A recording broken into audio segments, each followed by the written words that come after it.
Şu Nasipbek'in istin Bakır Ayımı degen çıkarmasına takayım bunda. Şu Hazretli olsun, toygulasın olsun, üretilesen dileğine jet olsun ha.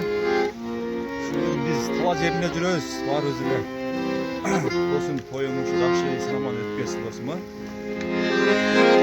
Senin toyuma da bir şiir getirip koyun.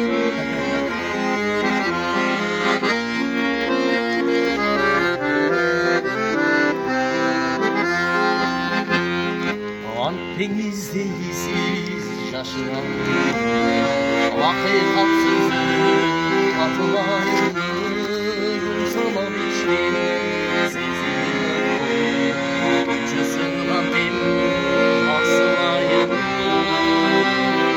asılayım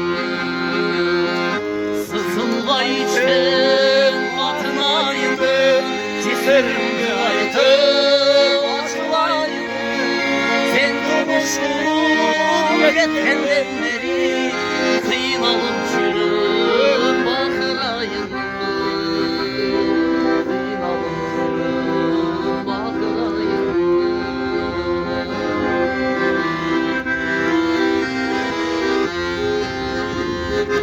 Armağanla bir kuşurayım asapta sevdim dostuşturayım barkına çetip çilesi yalvarayım boşlar yüzünü boşuşturayım boşuşturayım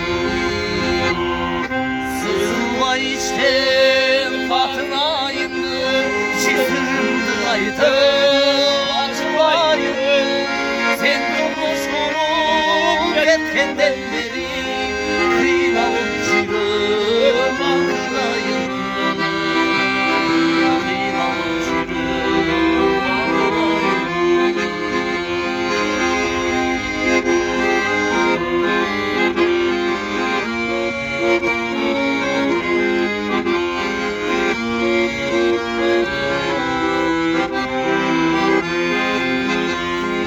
sızılma içten batınayım çizimde aytım açılayım sen durmuş olup yetkenden beri